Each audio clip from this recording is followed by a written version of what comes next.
అమ్మా త్రిపుర, అక్షింతలమ్మా. నువ్వు వేయొద్దమ్మా. నువ్వు అక్షింతలు వేయడానికి వీల్లేదు. నా కూతురికి పుట్టబోయే బిడ్డ ఆరోగ్యంగా పుట్టాలనుకుంటున్నాను కానీ అవలక్షణాలతో పుట్టాలనుకోవట్లేదమ్మా.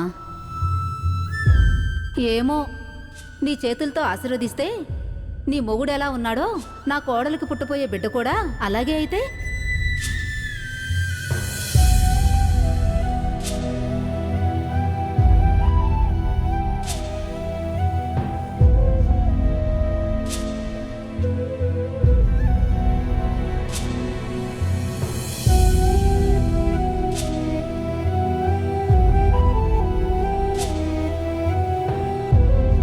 అమ్మా త్రిపుర,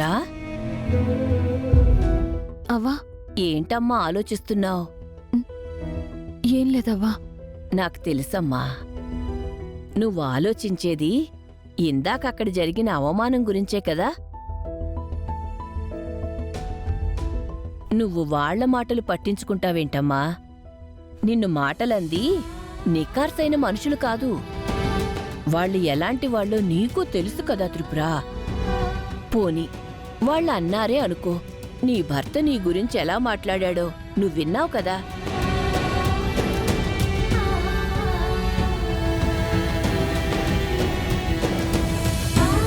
అసలు ఇదంతా కాదు. రేపు పూజ ఉంది. పూజ పూర్తయిందంటే నీకు ఈ అవమానాలు, ఈ సమస్యలు ఏమీ ఉండవు. నా మాట నమ్ము.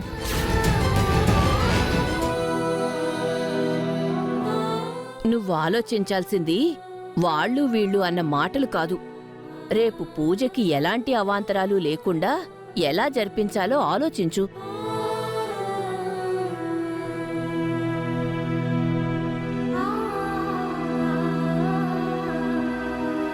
అవ్వా, రేపు ఎలాంటి కష్టం వచ్చినా, ఎలాంటి అడ్డంకి వచ్చినా నేనా పూజలో ఏ పొరపాటు చేయను. ఇదమ్మా, ఈ సంకల్పమే నీలో ఉండాలి. నువ్వొక లక్ష్యం పెట్టుకున్నావు. రేపు పూజని ఎలాగైనా పూర్తి చేస్తానని గట్టిగా అనుకో.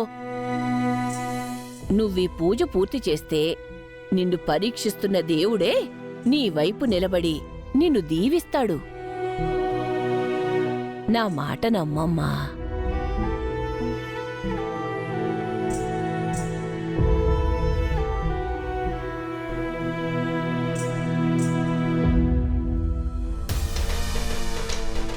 అత్తయ్య, అత్తయ్య,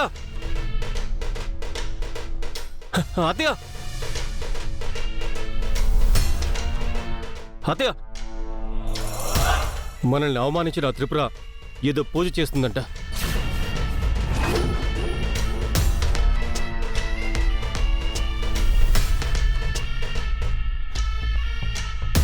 ఆ పూజ పూర్తయితే దాని మొగుడు మామూలు మనిషి అయిపోతాడంట. వాడు మామూలు మనిషి అయిపోతే ఇంకా త్రిపురని మనం పట్టుకోలేం, ఆపలేం అత్త.